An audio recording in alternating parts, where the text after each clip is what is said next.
పాకిస్తాన్ లో ఇప్పుడు ఐఎస్ఐకి చీఫ్ గా పనిచేసినటువంటి ఫైజ్ హమీద్ మీద పెద్ద దుమారం రేగుతోంది. అతడు అవినీతి చేశాడు, కబ్జాలు చేశాడు. దీంతో పాటు రాజకీయ ఉద్దేశంతో కొన్ని రాజకీయ సభల్లో పాల్గొన్నాడు, రాజకీయం కూడా చేశాడు. అది ఐఎస్ఐకి విరుద్ధం. దాంతో పాటు ప్రభుత్వానికి చెందినటువంటి కొన్ని ప్రముఖమైనటువంటి వస్తువులు దొంగిలించాడు అనే నెపంతో ఇమ్రాన్ ఖాన్ కి ఏ పరిస్థితి అయితే పట్టిందో అదే పరిస్థితికి ఇప్పుడు ఈ ఫైజ్ హమీద్ ను కూడా పంపించడానికి ఆసిమ్ మునీర్ తీవ్ర ప్రయత్నాలు చేస్తున్నాడు. ఈ మిలిటరీ కోర్టు ఇతనికి 14 సంవత్సరాల జైలు శిక్ష విధించింది. వాస్తవం ఏమిటంటే 2019 నుంచి 2021 వరకు పాకిస్తాన్ ఐఎస్ఐకి ఇతడు చీఫ్ గా పనిచేశాడు. ఈ చీఫ్ గా పనిచేశాడు కదా. 2022లో ఆర్మీ చీఫ్ గా మునీర్ బాధ్యతలు చేపట్టడానికి ముందే ఇతడు పదవీ విరమణ చేశాడు. ఈ పదవీ విరమణ చేసిన తర్వాత అంతకుముందు ఆసిమ్ మునీర్ చేసినటువంటి అరాచకాలు, దౌర్జన్యాలు, అవినీతి, తరువాత ఈ 3-4 సంవత్సరాల్లో చేసినటువంటి అవినీతి, ముఖ్యంగా ఇప్పుడు సిడిఎఫ్ పదవి ఏదైతే ఉందో, సిడిఎఫ్ పదవి అంటే చీఫ్ ఆఫ్ డిఫెన్స్ ఫోర్స్ ఇచ్చారు కదా ఆసిమ్ మునీర్ కి.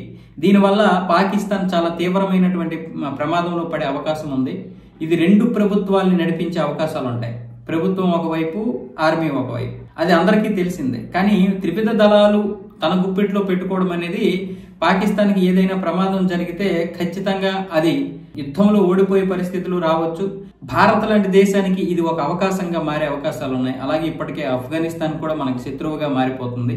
ఈ ఆసిమ్ మునీర్ వచ్చిన తర్వాత విపరీతమైనటువంటి అవినీతి, అలాగే అధికారం కూడా ఒకే దగ్గర ఉండడం, వికేంద్రీకరణ జరగకపోవడం అన్న వ్యాఖ్యలు వాడడం, అవినీతి చేశాడనే వ్యాఖ్యలు తనకు చెందినటువంటి సన్నిహితుల దగ్గర చెప్పడం. అందుకని ఆసిమ్ మునీర్ ఏం చేశాడంటే ముందస్తుగానే ఈ ఫైజ్ హమీద్ మీద ఉన్నటువంటి తప్పుడు ఆరోపణలు ఏవైతే ఉన్నాయో వాటిని నిజం చేశాడు. వాస్తవానికి ఫైజ్ హమీద్ కూడా కొంత అవినీతి చేశాడు. ఫైజ్ హమీద్ ముఖ్యంగా చేసింది కబ్జాలు.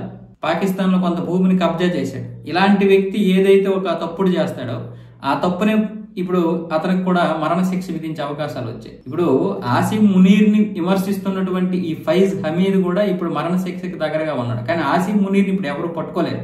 ఆసిమ్ మునీర్ గురించి ఎవరైనా మాట్లాడితే అది మంచిగా మాట్లాడాలి, కానీ కాదు కూడదని అవినీతి చేశాడంటే ఆసిమ్ మునీర్ ఇప్పుడు పాకిస్తాన్ లో ఎవరిని ఉంచడు. ఇమ్రాన్ ఖాన్ కి ఏం గతి పట్టింది అదే గతి పడుతుంది. షహబాజ్ షరీఫే నోరు మూసుకొని ఉంటున్నాడు. ఎందుకంటే షహబాజ్ షరీఫ్ ను కూడా ఇమ్రాన్ ఖాన్ పక్కనే పెడతాడు ఏదో ఒక రోజు ఎదురు తిరిగితే.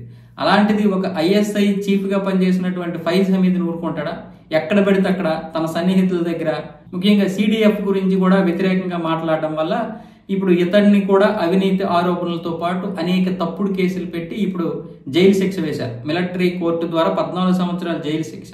కానీ మహా అయితే ఒక 5-6 సంవత్సరాల జైలు శిక్ష. ఆ తర్వాత అనారోగ్య సమస్యలతో చనిపోతాడు. ఎందుకంటే పాకిస్తాన్ లో జరుగుతున్నది అదే. ఇమ్రాన్ ఖాన్ కి పార్టీ ఉంది కాబట్టి ఇప్పటి వరకు బ్రతికాడు. లేదనుకుంటే ఇమ్రాన్ ఖాన్ కూడా చనిపోతాడు. ఎందుకంటే అది రాజకీయంగా చాలా పెద్ద దుమారం రేగుతుంది.